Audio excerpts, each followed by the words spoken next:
excited. The four of us are actually meeting for the first time, even though we've worked on a track together. So we have the legends Rido and Phonetick, DJs and producers from Czech Republic, flowanastasia, vocalist and drum and bass, and then Tyr Kohout, also Toronto producer DJ, and then the vocal engineer on all of my vocal projects, including this one, Change Me. Nice. So really excited to talk to you guys. I know we're just kind of like basically meeting for the first time, so it's exciting to kind of maybe get to know each other a little bit more, and then also share a little bit behind the scenes of the song itself.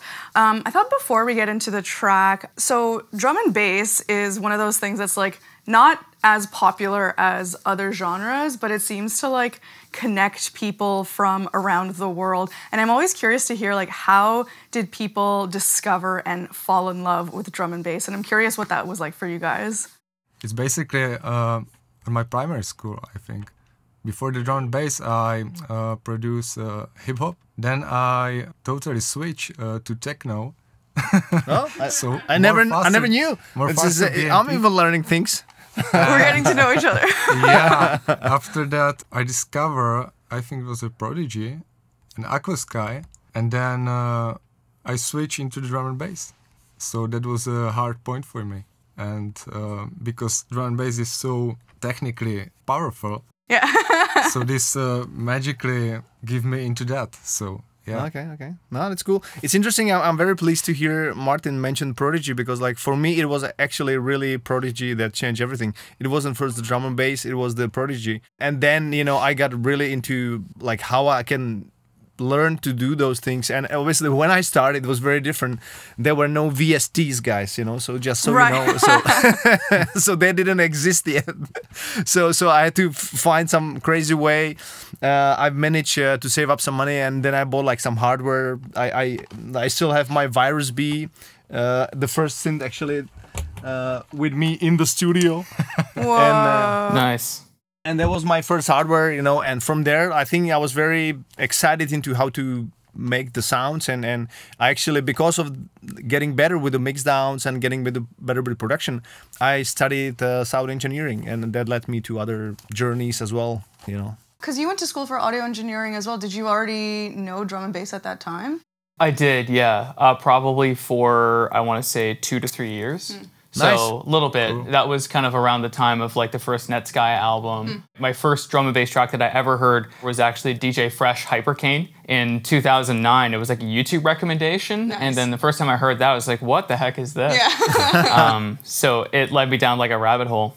It's interesting because your style itself is not that sound at all. Like you got a lot more into like darker technical stuff eventually. And yeah, eventually. At the first, actually, my music was very cheesy, I would say. Most of my early productions are still online on SoundCloud, so I've left it up there, even though it's totally not representative at all. You know, when you first get into production, you want to pack as much crap in there as possible, and then you listen to it back, it's like, why do I have 20 shaker and cymbal layers? Like, that's ridiculous. You know what they say, there's not enough cowbell, yeah? So Yeah. you just took it with the shaker, man. Pavel, when did you first get into production, would you say, like with your hardware synths and stuff? Yeah, well, it was only out of necessity, you know, because like I was listening these like early, I would say, Renegade hardware, all these kind of things, you know, and they were very future sounding, you know, and at the time, you know, I was stuck with this like 8-bit sound card, you know, and sampling very small parts of audio, you know, and trying to make, I was using this tracker, and then I was using like a first version of Cubase. I was always trying to find a way, how can I make it happen, and each software did something a little bit better, or, you know, in a certain way. So for me, like when I got the synth, and I really spent lots of time, and there was this kind of crossroad when Reason actually came about, and it was for the first time that you had this like amazing possibilities inside the computer, that you could actually sample something into the samplers, you know, you had synths, you know, you have like FX, you know, and you could really write music inside the box, even though with the obvious stuff outside that I had, you know, triggered with the MIDI, and then I just recorded it back and stuff like that.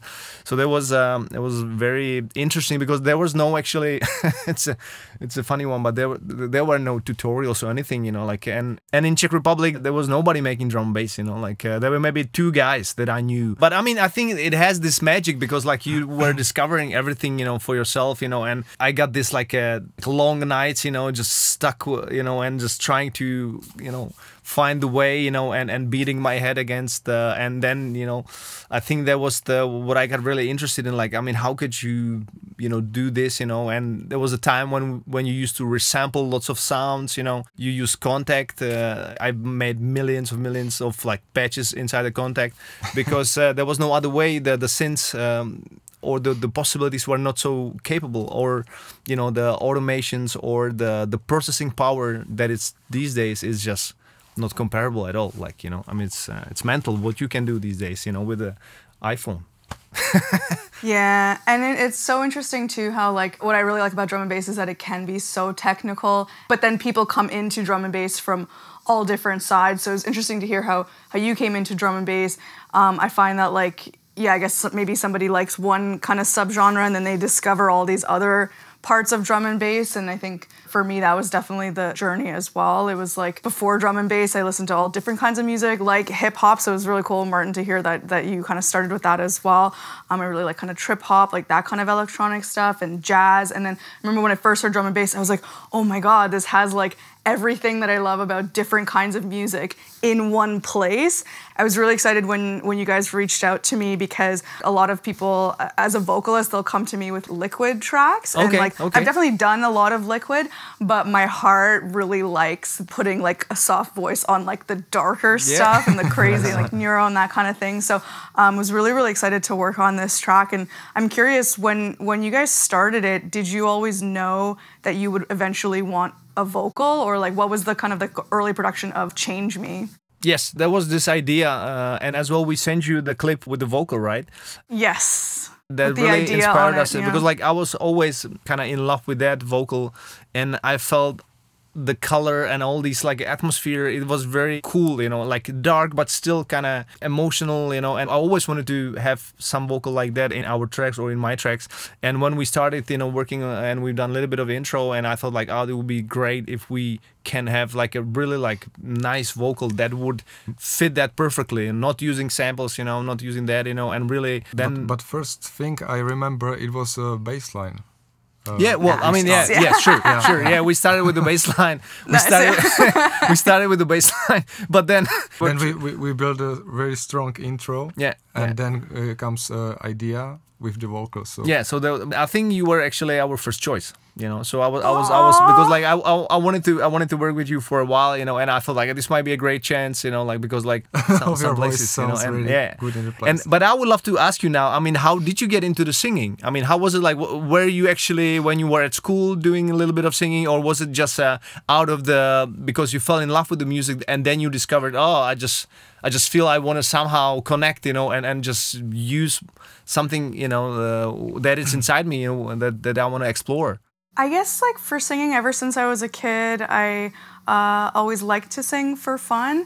And then I also grew up playing piano, and I had like a little, you know, really basic like Yamaha keyboard, and I would play like the preset songs and like make a dance and pretend to perform. And like one of the challenges I always had, even though I really liked to sing, was actually writing songs was really hard for me. I would, you know, hear other people write, you know, maybe with a guitar, they could easily write a song, and it never came natural for me. For a while, I was also kind of more in the hip hop scene and writing a little bit of like spoken word poetry, because it felt like that was something like I couldn't really write raps, but I could write spoken word poetry where like the rhythm is kind of more flexible. So I could never really figure out how to put my ideas into music.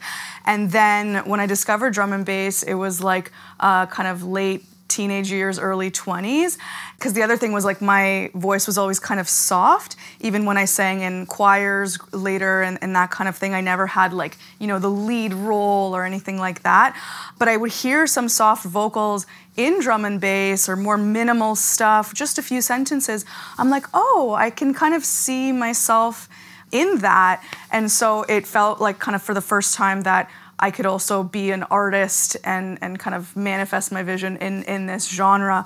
But it took a really long time to get better at it, for sure. Like, it's funny, like, you've got your early SoundCloud stuff on. My early stuff is also like, once in a while we'll like listen to it, and Tyr says like, even the way that you sing is different. You sound more like closed and like you're like scared, and then the ideas were not good, and you know, sometimes I would write like 1 or 2 sentences and I would be like, perfect, it's done. Like, when you said like sometimes you'd spend like a month writing a couple of sentences or something like that.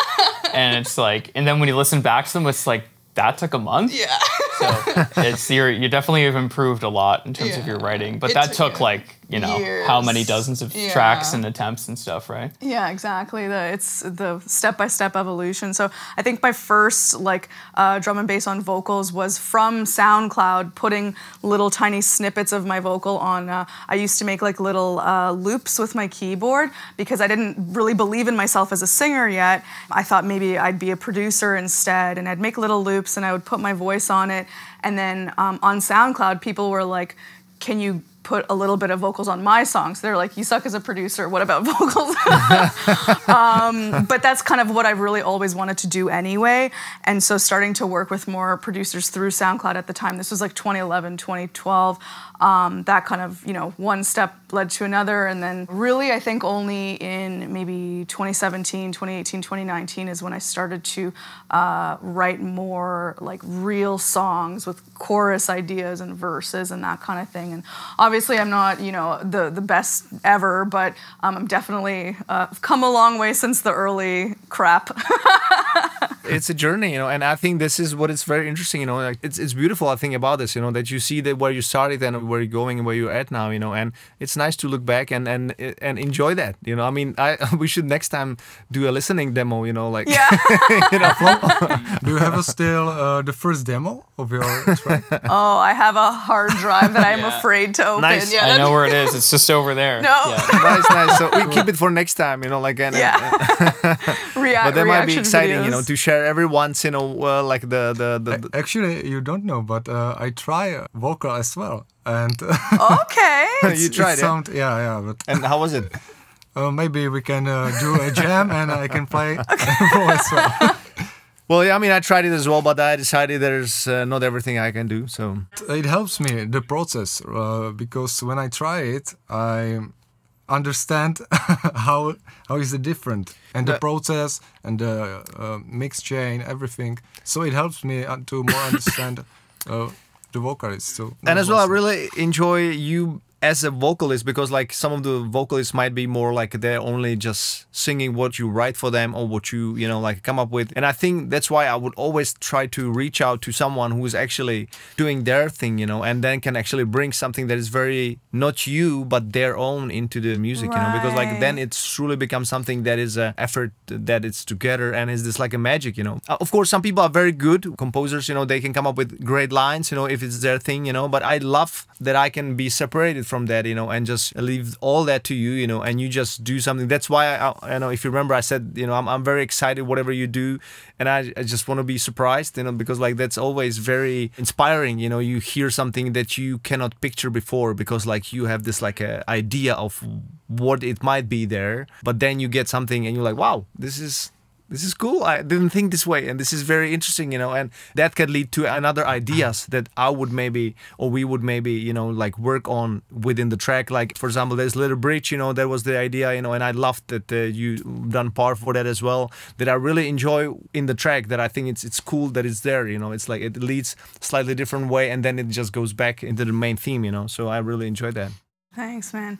Yeah, I was really excited to work on this. I was thinking back to sort of the beginning of this project and when you reached out. You first reached out in early October, and it was a week before our wedding. Yeah. Yes, And you're like, hey, do you want to work on this collab? And I'm like, a little busy this week, but like for sure soon. And then, I remember. So by the way, congratulations, guys.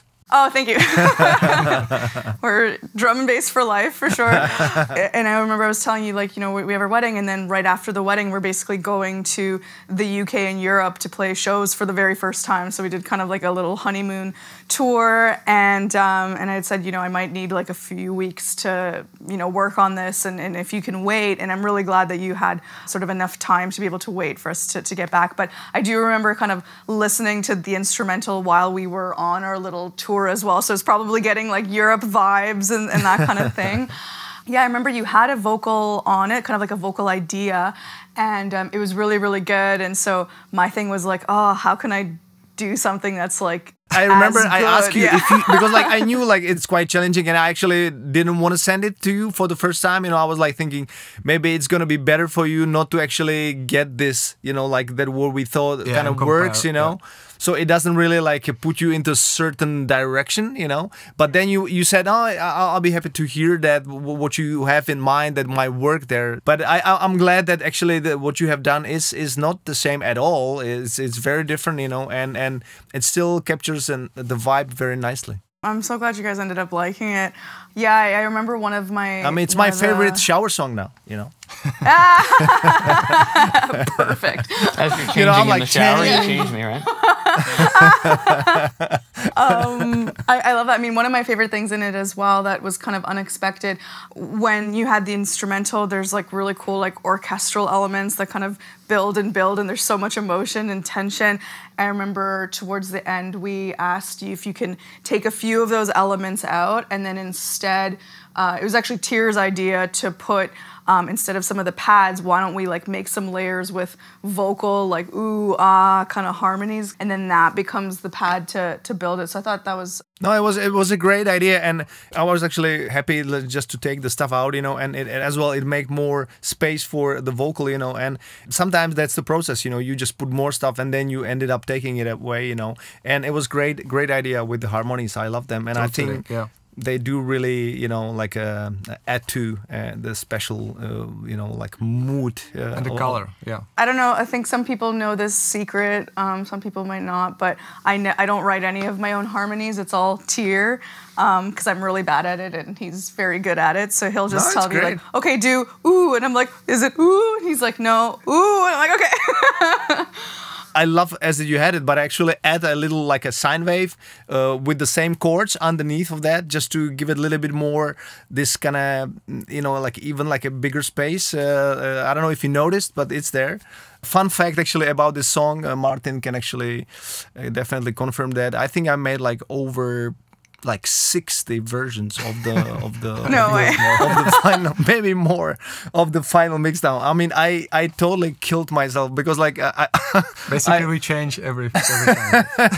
Like the title change. Yes, kind of it's, you know, as well. Like I was in this like a process of getting a new studio set up and really like tweaking the acoustics to be as critical as it could be. And I was obsessed. Like I had this thought in my head how it should sound, you know, and then I thought I always get there, and then it wasn't there, so I changed it again. So I'm sure you heard some progress in the like the first demos that we sent it. By the end, it was a little bit different, you know, but still, I'm 100% sure that we're gonna do the VIP, and I'm gonna still work on that. That's so funny too, because I remember, yeah, you'd send me like messages of like, okay, here's the final, okay, final, okay, yeah. final. But we get it. I mean, we're perfectionists as well, so totally on the same page. I'm actually really curious how you guys met each other. Martin actually knows the story better. He just told me. I met Rido at the gig. I come to him. So he went there to play. I mean, to see me play in like a Moravia. Yeah. I think you don't remember. Yeah, I actually don't remember. But I asking you something like that, man. What are you using for the mastering? Some plugin, and you your answer was nothing. I said, okay. Cool. Yeah, I used to clip it just, like there was nothing. There was a time when Cubase, and it still has that, like it has like a hard clipper at the output, so you can actually do that and just go directly out, and I didn't use it for a long time, nothing there. But now, obviously, with all these tools that we have, I do have something on the master bus, but at the time, yeah, there was nothing. Nothing, yeah. And then we spoke together, and I remember that moment. I told myself, "Wow, this guy is cool," and I hope we met together and create something one day. And, yeah, and actually, I have to say this one thing. There was we were working on a different track in my studio. It was in Prague because like Martin lived in Moravia before. And this one day he was over, and as we were walking out of my studio, we met the owner of the house, of the whole building. And somehow, because I spoke to him before that I'm looking for an apartment in the neighborhood, he was like, "So yeah, we have this like a unit, for rent if you're interested in." And I was like, "Yeah, let's have a look. That might be interesting, And then actually Martin ended up taking that unit. So now he actually lives in the building when my studio is. Wow. Crazy, right? So Platform is a label. Is that something you guys started together? Like, kind of what's the story behind why you started a label and how that's been going? Yes, so there was the time when the pandemic hit. As a producer, you are mostly quite an isolated person, and then obviously this isolated person became even more isolated, which it wasn't a difference to most of our producers, because like that's what we do. We just we're just isolated. So everyone was complaining, and I was like, nah.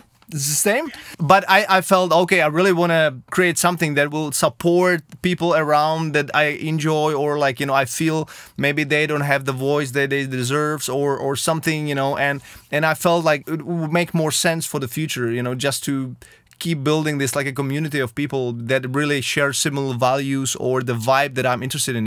It was about the music and getting better. I love playing parties, but I was never like a party person. I love dancing. I can be very crazy on the stage, but I enjoy the music that comes with it. I want to share that, and I want to like help to spread that, because sometimes, of course, the dance music could be, it's all about the parties and all these things, And yeah, sure, that's all great. And if it's for someone just that way, I'm happy for that. It's no problem, But I felt it would be great just to, just inspire more people and I reached out to Martin, and as well to other guys at the time. And I was like, guys, so how about like, we just stay more, like in touch, we do more music, and then we plan things together and we kind of inspire one another, and that's how it started, Literally giving more people a platform to just share. Yes, and actually I came up with the idea like of the name, and I had to laugh because like how so nobody actually used the name. I was very surprised. As much as I am being, like this like a person stuck in the studio, I love being around of people, and I love the energy of people that are excited to do anything, I love that. It's so cool that you can talk to someone who truly has this passion for something, either it's like a singing or painting or whatever it is, I feel that I really want to support more that and actually be more around people that they have that. I thought maybe one good closing question. So the song is called Change Me.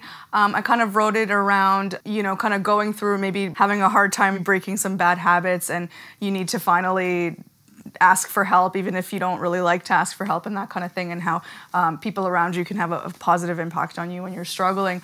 Maybe start with Tyr. What's the one thing for you right now that you want to maybe change or improve in your life? Like, what are you working on? To narrow it down to one thing is definitely going to be hard for a lot of people, I would say, but I think the big one for me would be finding motivation when I don't feel like I have any.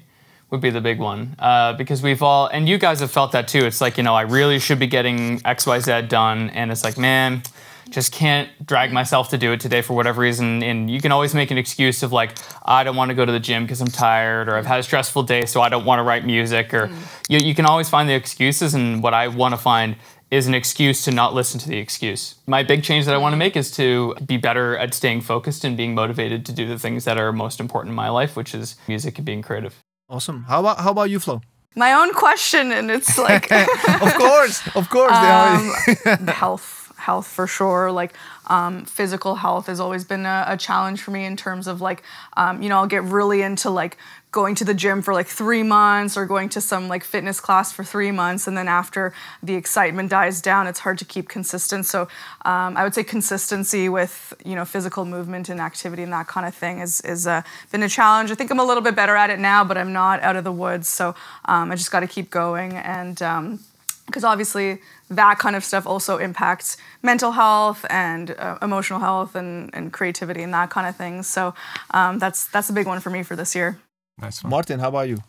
It's a good question, and my answer is I would like to change the changes because it's important. Like in process, you know, change the process, not to stuck in one thing. So you mean like you want to be open to the changing? Yeah. It's a tough one actually. It's not as easy as it sounds to be brave to embrace the unknown. Yes. Yeah. Wow. It's a topic of my next song. Yeah. What about you, Pavel? I'd say, I mean, it's very similar everything as you guys said. I mean, only one thing that for me is quite easy to stay inspired to do lots of sports because, like, I think I grew up as I was supposed to be a tennis player, so I think somehow in my little brain was this kind of imprinted that I mean I should be all the time doing some sports, and it really is so impactful for my life, you know, and that's is actually something that I'm trying to inspire people around me, you know, to you know, like if they don't have this, you know, because I think this is really a game changer to everything, you know. I mean, if you are feeling well, you like strongly, it will really translate to the mental, you know. And of course, I still have days when, you know, I'm lazy to do this and that, you know. Of course, it doesn't mean that it's not happening, you know. Of course, it's happening, and I'm learning how to deal with that too. Yes. How to not listen to that. Sometimes it's better, sometimes it's not. Sometimes it's like, oh, it's tomorrow. It's definitely tomorrow. Amazing answers. That's great answers, guys. I'm excited that we actually started, you know, this great collaboration, you know, and I'm sure we stay in touch and if not do only the music, but share all our, you know, exciting things. It's been great to have this lovely chat with you guys, and we should do this often, even without recording. Yes, yeah. It's funny, you don't usually record the very first chat that you have with someone.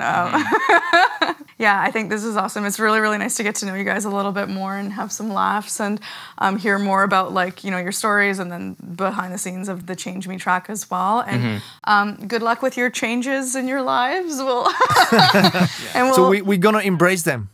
Yes, exactly. Love that. Beautiful. Yeah, there's really only one way forward in life, and it's either you adapt to the changes or the changes kind of adapt around you. And I think it's kind of up to you to take in whatever life gives you. I think that's kind of what separates the good from the great, like how you integrate a change or a difficult time in your life. And it's like a common expression of, like, out of something bad would be something good. But sometimes in that moment when things are really, really bad, like someone you love is like really sick, or you've lost something really important, or something is really like collapsed in your life, the first question to ask yourself, well, how could this be good? It's usually the case that 2, 3, 5 years later, you learn some sort of strength, you learn a lesson from that, you learn, how do I appreciate the people in my life more? Could just be a small thing like that. Like, you've always known how to be thankful, but like it took something really powerful to be taken away from you to really properly understand. Change is kind of an inevitable thing, but I think it's the best thing to do is just ask yourself, like, well, how can I welcome it in a way that's like healthy, where I don't just always get pushed in whatever direction life takes me. I can still kind of be on my path, but I don't want to also not take in anything as well, adapt to what life is giving me. So I think that all kind of ties in together. So I think it's very, very powerful message. No, totally. I mean, I cannot agree more. And I love this saying, when life gives you lemons, you should do lemonade, yeah? Sounds so simple, you know, but I think this is just a true key. You know, you see, especially within the arts or within the creative world, you know, you see, and I admire those people, and I try to be one of, I'm not saying that I'm succeeding, but, you know, like, I mean, when there's something very impactful in their lives, either positive or negative, you know, they are able to take something out of it, extract it, you know, and create something beautiful out of it, you know. And I think that is some skill that I would love to work on it as much as I can. I think that's a good place to end it. It's so nice to meet you guys officially. Nice to meet you. Thank you Likewise, again guys. so much for working on this track with us. I'm really, really grateful to be a part of it and to collaborate with you guys and hopefully get a chance to meet you in person someday soon. Totally, Yeah, that's sure. it's on the list, and I'm sure very soon we see each other in person. Absolutely. Thanks, Guys, Take care. been a great pleasure, yeah? Take care. Yes. Enjoy the rest of your Bye. Sunday, yeah? Thanks, you too. Take care. Bye. Bye.